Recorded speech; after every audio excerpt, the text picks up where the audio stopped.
Hello everyone, it is that time. It is superhero time. It is deep dive time. Let's put it all together. It is that time, superhero deep dive time. Alright. I have a pretty cool episode. This one is a very obscure character that really I don't know what's there to do. But let's talk about him and maybe something will come as I am doing this. Let me get the disclaimers out of the way and we will get into it. So the information is pulled from different sources across the internet and may or may not be completely complete, but they do give a really good insight on the current superhero. You can catch me every Tuesday and Thursday throughout the day on Outworld Fleet Radio. Their website is outworldfleetradio.online. I'm on X and Instagram under Super Deep Dive. I'm on YouTube under Superhero Deep Dive. And you can email me directly at b4itall@yahoo.com. Alright, so I am talking about Wild Child. Who is Wild Child? That is a really good question with a not really great answer. He's a Marvel character. I'm going to be happy to go into him. And once I start talking about him, you'll probably know who I'm talking about at that point. But superhero fun fact in general, the script for the first X-Men movie was written in actually 1984 by Roy Thomas and Jerry Conway. The script was written for Orion Pictures, and however, this script was never developed further. This script featured Professor X before he has a wheelchair, Storm, Wolverine, Cyclops, Nightcrawler, Kitty Pryde, and Colossus going up against an organization known as Proteus.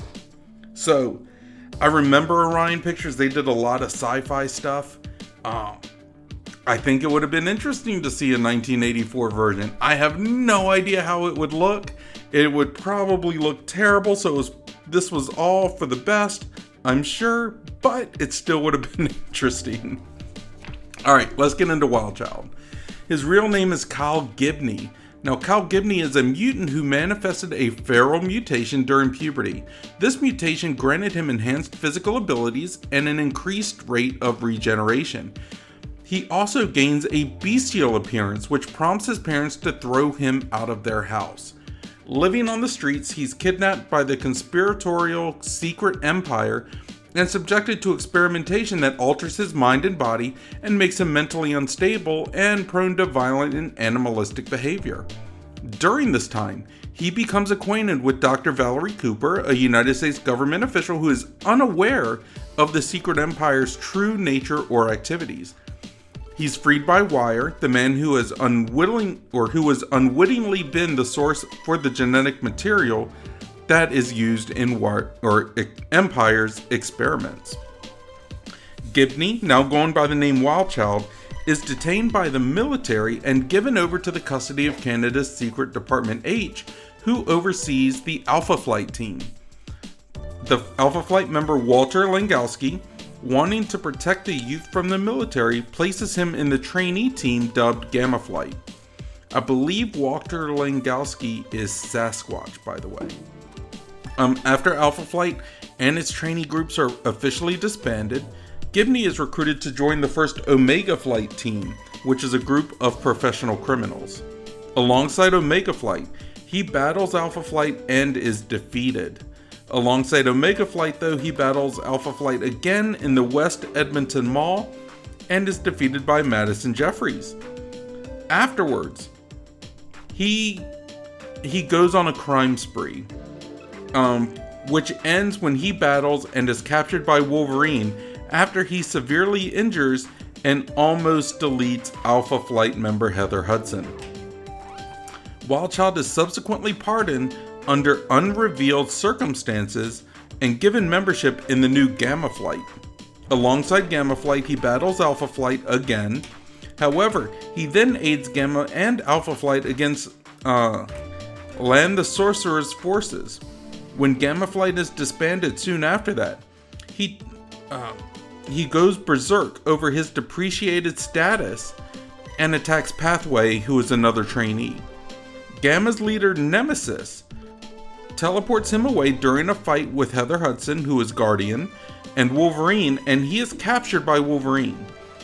Department H would later help him overcome his psychological problems and cure his mental illness, train him in unarmed combat, and place him as a special operative in the Canadian government assigned Alpha Flight under the codename Weapon Omega. Alongside Alpha Flight, he battles Diablo. He joins Alpha Flight's Core Alpha, meets the second X Factor team, and prevents the mind control Omerta from taking out Italy's head of state. He also fights a Wildchild doppelganger during the Infinity War. Now he is attacked by Wire, but rescued by Alpha Flight, and he searches for Nemesis and is held prisoner with her by Rock. But they are then rescued by Weapon X. He defeats Wire in personal combat, and he then learns about his true origin and changes his codename to Wildheart. That's a terrible name, dude. That's a terrible name. You were better off as Weapon Omega. Like, you should have just kept that. But anyways, he aids Alpha Flight in combat with the Wrecker and also becomes romantically involved with his teammate Aurora. How that happens, we don't know. Maybe it's a personality thing. I don't know. All right. Let me see here. His appearance eventually deteriorates back to its initial feral form, which prompts him to leave Alpha Flight and Aurora. He follows Valerie Cooper to the United States, where he joins the government-operated team X Factor. There, he begins a romantic relationship with his teammate Shard. How that happens, we don't know. His teammate Sabretooth frequently attempts with little success to convince Wildchild to become a hunter like himself. He remains with the team until his body begins to mutate into a more feral form. He eventually degenerates to a near mindless state and is recruited into the new Weapon X team. As part of this draft, Wildchild is paired with Sabretooth to try to recruit Sunfire to the program. However, he refuses and badly burns Sabretooth, and when Wildchild mocks his burns, Sabretooth cuts his vocal cords and threatens to take out any member of the Weapon X medical staff who would operate on him, making sure that he would remain mute. That is messed up, because we have to remember that even though he can heal, even though he has a healing factor, and I think one of the best examples of this is with Impulse, the DC character Impulse. Deathstroke shot Impulse in the knee and kept shooting him in the knee over and over again. So what would happen is Impulse has a heightened healing factor too, and it would heal almost instantly, but it wouldn't set correctly. Like, they had to do this, and so the way they could fix it was they had to basically put his leg in a brace and continually break his leg until they could have enough time to set it. So it was like torture. It's excruciating. But that's the best way to do it. So like when he hurt the vocal cords, he may heal. Like the wound may heal, but it's not restored, if that makes any sense. Like, you know, like, because with something like that, you would need surgery. So, yeah. All right, now that I've over-explained that, his past flame Aurora is also recruited into the team, but she is not herself. After the Weapon X upgrades, she becomes cocky and aloof, snubbing the ugly Wildchild and even engaging in a relationship with the horribly disfigured director of the program. This becomes fuel for the fire when Brent Jackson attempts to undermine the authority of director Malcolm Colcord, and using Aurora's attitude towards him as motive, Jackson convinces Wildchild to join his splinter group. Wildchild was seen on the terminal screen as one of the mutants depowered after M-Day. His energy signature was found within the entity known as the Collective, along with the energy signatures of many other depowered mutants. And Wildchild recently demonstrated that his powers had actually returned, as well as previously erased memories. He even managed to best Wolverine in a quick fight, and he is now looking like his old Wildheart persona, which is, without being like disfigured. Wildchild appeared once more in conflict with Wolverine, aiding Omega Red and attempting to kill Logan. He was doing so under the order of the enigmatic Romulus. His plan consisted of dropping Logan into molten steel. However, he was interrupted by Omega Red and saved. While Wildchild and Omega Red battled each other, Logan managed to flee. Omega Red succeeded in distracting Wildchild and thus was able to capture him in his coils before throwing him into a vat of molten steel.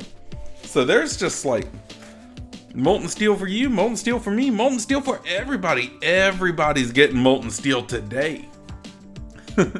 Now, in the new status quo for mutants post House of X and Powers of X, Professor X and Magneto invite all mutants to live on Krakoa and welcome even former enemies into their fold. Wildchild joins a loose group of outcast mutants operating under Mr. Sinister, which he called the Hellions, which also comprise of Havoc, Quenin, Empath, John Greycrow, Nanny, and Orphan Maker. So he's there, but that's really all his history. What do you guys think? Like, I mean, it's just like, this guy is the constant underdog. Like, he gets thrown into stuff and like he gets a quick win over Wolverine, but really how long would that last? Like, could he do it consistently? Probably not. This dude has just been like thrown through the ringer though. Well, let me get into his powers and we'll get into more of it. But I would love to know what you guys think. Like I said, you can always email me directly at b4itall, so b4itall@yahoo.com. You can catch me on Instagram and X under Super Deep Dive, and I'm also on YouTube under Superhero Deep Dive. If you want to like, comment, subscribe, share, all that good stuff, I would love it. But powers. Okay. Now, Kyle Gibney is a mutant who was experimented upon, genetically engineered by Secret Empire scientists using DNA replicated from wire.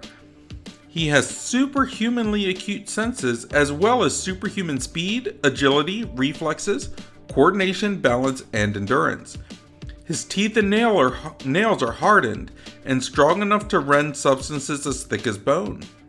His body heals at a rate several times faster than that of a normal human being, but not quite at the rate of Sabretooth's healing factor. He also has various animal-like mutations common for feral mutants, like leaf-shaped ears, eyes with neither pupils nor irises, sharper than normal teeth with pronounced fang-like canines, and elongated fingernails and toenails which can be used as claw-like weapons, as well as his hunched body posture.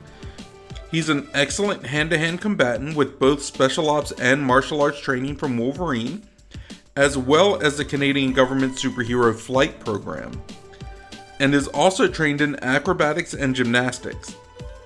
In his bestial rages, he relies more on sheer ferocity than fighting skill. As Wildheart, the savage bestial side of his personality was suppressed by an unknown drug, but his savage self still threatened to overwhelm his sanity at all times. As a result of injuries suffered at the hands of Sabretooth, who prevented him from getting medical treatment, Wildchild was mute for a time. However, along with his renewed powers, he seems to have regained the ability to speak as well. Do you know why that is? Because of lazy writing, that's why. They needed a character, they brought him back and threw him in. Pure and simple. But fun facts. In 2014, Entertainment Weekly ranked Wildchild 93rd in their Let's Rank Every X-Men Ever list. I don't know how many was on that list, but 93rd isn't very high up. He's not a number one draft pick, that's for sure.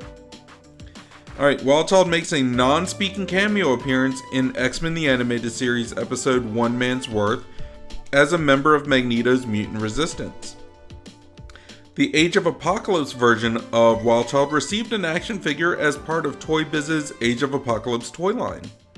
and the Age of Apocalypse version of Wild Child received an action figure as part of Hasbro's Marvel Legends brand. So he's gotten a couple toys out there. He's made a little cameo appearance, but I mean, it's really nothing big.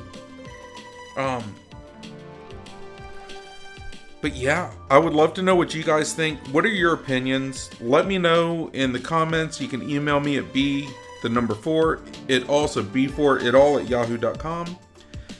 You can catch me on Twitter or X and Instagram under Super Deep Dive. You can catch me on YouTube under Superhero Deep Dive. I'd love to know what you think. But let me give you my final thoughts on this guy. So this dude was, like, you may recognize him by this description. Like, he was toted around like a pet dog for so long. Like, he was literally on a leash that Sabretooth would have. That's probably his most popular iteration from the Age of Apocalypse timeline. I really can't see anything with this character that would go anywhere. I mean, like when he's pulled around like a little dog, he's like this cool little gremlin. But what kind of story would he bring to the table that we haven't already seen with Wolverine, Sabretooth, Daken, X-23, or any other feral type character? Like, he's been experimented on. Yeah, so is Wolverine. Like, that's his main story. So it's really hard to look at that. Oh, he's been abused. Yeah, we know. Like, and that sucks. But there's really not a lot of uniqueness in his character. So I'm sorry, man. Like, unfortunately, I feel like Wild Child could really fade into not just obscurity, but beyond that, like into the depths, and no one would really notice. Like, I'm sorry. I'm sure he's got fans out there somewhere. Maybe. I'm sure people have his figure. But really, if you never heard from Wild Child again, you wouldn't miss him. And he's one of those things that I love looking for, like, random characters. And I see him and I'm just like, okay, and pass him by. Like, he's just really uneventful for me. But, like I said, I'm open to your opinions. If you disagree, let me know. If you have an idea for him, let me know, because it would be great. But I think I am going to step out for now. I hope everyone is blessed. I hope everyone is happy. And I hope everyone is safe. I hope everyone is smart. But if you're not smart, don't get caught. Alright guys, I will see you next time with Superhero Deep Dive. Bye-bye.